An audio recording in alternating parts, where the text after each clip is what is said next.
Olá, pessoal, muito prazer. Eu me chamo Letícia Diamantino e eu sou a diretora-geral do Projeto Luminar. E é com muito prazer que eu estou aqui hoje para apresentar a revisão de inglês do Enem, em parceria com a RB English, que é a escola de inglês na qual eu também tenho o prazer de dar aula. Então, bora começar? Então, aqui só fazendo uma breve apresentação de como vai ser a nossa aula de hoje, ela vai estar dividida em duas partes. A parte 1, de interpretação de texto, onde eu vou dar umas dicas e vou trazer algumas questões. Eu não vou resolver todas, mas eu vou deixar todas as questões do Enem do ano passado, para quem tiver curiosidade de acessar o arquivo da aula e estar resolvendo, e me põe à disposição para tirar dúvidas, me procurem no meu Instagram pessoal.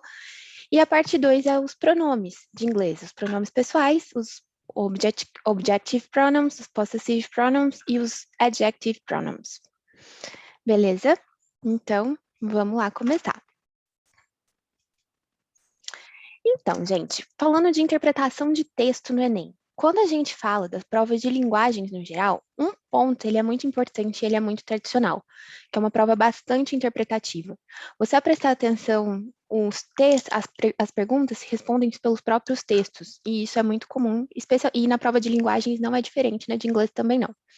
Então, assim, tanto os textos quanto as imagens são muito presentes. E existem muitos meios da gente conseguir facilitar essa resolução, mesmo quando não se tem muito domínio da língua, no caso do inglês, o que às vezes deixa muitas pessoas assim com medo, é o fato, tipo, não sei nada de inglês. Mas vamos aqui de algumas dicasinhas para conseguir facilitar esse processo se você tem alguma dificuldade na língua ou mesmo que você tenha domínio. Essa dica serve para todo mundo. Então, vamos lá. Vamos pensar aqui nas nossas dicas. Então, step 1. Primeiro passo. Antes de ler o texto ou de interpretar as imagens. A gente não começa a questão lendo os textos ou interpretando as imagens. A gente começa fazendo o quê? Lendo as perguntas e as alternativas. Porque assim, a hora que a gente for para o texto, ou para a imagem, a gente vai direcionado para o que a gente tem que prestar atenção e procurar ali naquele momento. E caso tiver alguma referência de linha ou parágrafo em específico, ali na questão, é legal você marcar, destacar ali no texto, pega a tua caneta, risca, faz um asterisco, faz uma seta, para você saber que naquele pedaço você tem que prestar uma atenção especial para aquele trecho que vai responder a tua pergunta. O segundo passo, o step 2, é a leitura do texto. Então, assim, galera, não se apavore e às vezes não fica tentando traduzir palavrinha por palavrinha ali do texto. Isso às vezes pode consumir muito teu tempo, se você não tem muito domínio, e pode te deixar mais apavorado. Tenta pegar a ideia geral. E foca em relacionar o texto com a pergunta. Às vezes, a pergunta vai vir no segundo parágrafo do texto. Tá fazendo referência a tal coisa. Foca ali naquele segundo parágrafo. Às vezes você pode ficar apavorado por causa de uma coisa que não vai responder a tua pergunta. Então, esses dois pontos é muito importante. Tentar pegar o contexto geral do texto e focar no que a tua pergunta está pedindo e relacionar o texto com a tua pergunta. Isso pode economizar tempo e pode evitar, assim, qualquer tipo de estresse durante a prova. Step 3. As respostas. Depois de você ter feito a leitura das perguntas, das alternativas, ido para o texto, feita essa correlação, vamos para as respostas. E caso tenha dificuldade em ver qual é a certa, vai eliminando o que for errado. Às vezes no Enem, às vezes de cara, você consegue eliminar umas 3 alternativas. Se você tiver mais dúvida, assim, mais dificuldade. Você ter que decidir entre duas é muito mais fácil do que você ter que decidir entre 5 alternativas.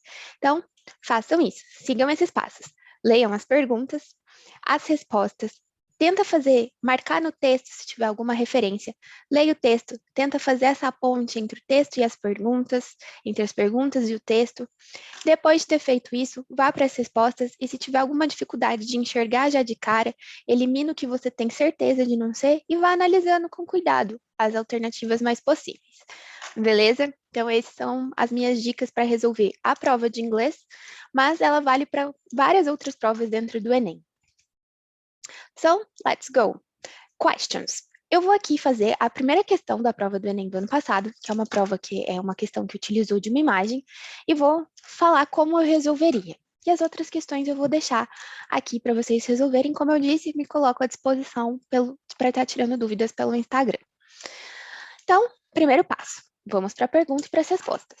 Neste pôster de divulgação de uma campanha que aborda a diversidade e a inclusão e a interação dos elementos verbais e não verbais, faz referência ao ato de estereotipar povos de certas culturas, discriminar hábitos de grupos minoritários, banir imigrantes de determinadas origens, julgar padrões de beleza de diversas etnias e desvalorizar costumes de algumas sociedades. Beleza. Então, a gente tem que fazer essa correlação com o que a imagem está mostrando para a gente. Antes de ler o texto, o que a gente consegue ver nesta imagem? A gente tem fotos de 4 jovens segurando outras fotos nas mãos, né? Que tem ali representado pessoas fantasiadas relacionado a alguma origem étnica. Então, isso é o que a gente consegue ver ali já na imagem. E aí, o que eu começo a pensar ali? Tá fazendo sentido? Olhando pela imagem, banir imigrantes de determinadas origens? Eu acho que não faz muito sentido, né? A gente está falando de julgamento de padrões de beleza de diversas etnias? Aparentemente não. A gente tem mais uma pegada ali cultural, pelo que a gente pode ver. Desvalorizar costumes de algumas sociedades, a gente tem ali retratado especificamente costumes? Eu acho que não. Então, assim, talvez a gente tenha aqui a gente já comece a enxergar na imagem das pessoas ali, no dia a dia delas, e o que elas estão mostrando ali na mão em fantasias, essa questão de estereotipação. Acho que é assim mesmo que fala. A gente está estereotipando ali. Então, a gente já consegue pender ali para a alternativa A. Aí aqui, o que a gente tem escrito? We are a culture, not a custom. Nós somos uma cultura, não uma fantasia. Então aqui, this is not who we are, and this is not okay. Isso não é quem somos, e isso não está ok. Então, o que a gente está trabalhando aqui? A gente está trabalhando exatamente essa questão do uso de fantasias para estereotipar uma determinada cultura. Então, onde que eu tenho isso, a imagem complementa o texto e o texto complementa a imagem, que me leva à alternativa A. Certo, pessoal? Alguma dúvida nessa parte? Então, vamos continuar. Como a gente trabalhou uma questão de imagem, agora a gente vai trabalhar uma questão de um textinho mesmo, certo? A outra imagem, a gente tinha elementos textuais, mas aqui é exclusivamente elementos textuais. A gente tem um poema aqui, A Minor Bird. Então, vamos começar ali pelo que ele está pedindo na pergunta e nas respostas. No poema de Robert Frost, as palavras fault e blame revelam por parte do lírico uma culpa por não poder cuidar do pássaro. Então vamos ver se ele vai estar falando de cuidado ali no texto. Atitude errada por querer matar o pássaro. Vamos ver se ele vai estar ali querendo matar o pássaro no texto. Vamos ver se fala alguma coisa desse assunto. Necessidade de entender o silêncio do pássaro. Será que ele vai estar demonstrando isso ali no texto? Sensibilização com relação à natureza do pássaro. Será que é essa? Irritação quanto à persistência do canto do pássaro. Beleza. Então, primeiro ponto que a gente vai fazer. Onde está fault e onde está blame? Fault está aqui nesse verso e blame está aqui nesse verso. As duas palavras estão no meu segundo parágrafo, nos 2 últimos versos. Então, o que eu faria? Eu pegaria aqui, acho que dá para eu marcar aqui. Então, vamos fazer aqui, destacar. Aqui.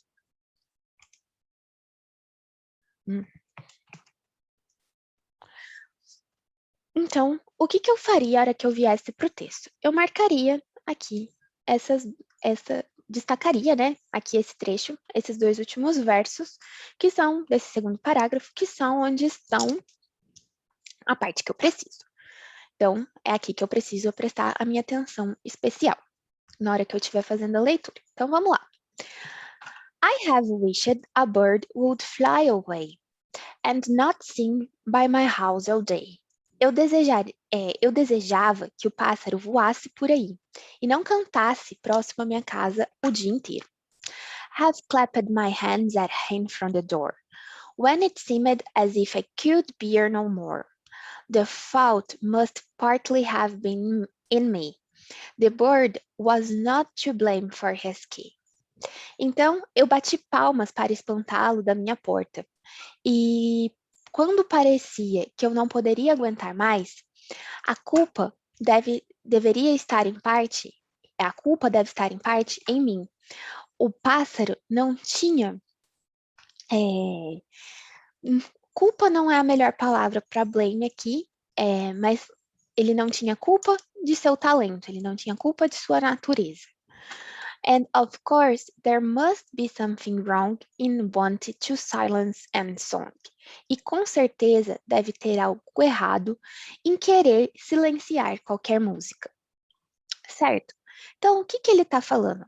Ele está falando da culpa dele, de não entender a natureza do pássaro, e que não, o pássaro não tinha culpa por isso, pelo talento que ele tinha, pela origem dele. Então, aqui, como que você acharia que tenha associado ao fault e ao blame ali? Ele está falando de cuidar do pássaro? Ele não está falando de cuidar do pássaro em nenhum momento. A atitude errada por querer matar o pássaro, ele não fala de matar o pássaro. O que ele fala é de espantar o pássaro, mas não de matar o pássaro. Necessidade de entender o silêncio do pássaro. Ele está falando de silêncio aqui? Aqui, sensibilização com relação à natureza do pássaro. Não é nesse ponto. The fault must partly have been in me. A culpa por parte deve estar em mim. The bird was not to blame for his key. Que o pássaro não tinha culpa pela natureza dele. Ele não era culpado pela natureza dele. Então, aqui ele entende, ele se sensibiliza em relação àquilo. E para fechar, que é essa resposta, a gente pode ler os dois últimos versos. And of course, there must be something wrong. E claro, deve haver algo errado in wanting to silence any song. Em querer silenciar qualquer música. Certo? E aqui a E também não mostra irritação com a persistência do canto do pássaro, porque isso é o que ele coloca em cima. Mas aqui, nessa parte do default, e onde aparece o blame, a gente tem uma virada de chave do entendimento do narrador ali daquela história. Então, isso é muito importante da gente estar enxergando. Beleza? Então, eu deixei aqui nesse arquivo as outras questões do Enem 2020, para vocês tentarem resolver aqui usando essa técnica. E como eu já disse outras vezes aqui no vídeo, em caso de dúvida de não conseguir responder ou quiser mais dicas, ou assistam a nossa live ao vivo, que vai ter na semana que vem não, no dia 16 de novembro, que eu posso tirar essas dúvidas, assim como também podem me procurar por DM no meu Instagram pessoal. Beleza? Aqui eu encerro a primeira parte da aula e conto com vocês na segunda parte desta aula. Obrigada!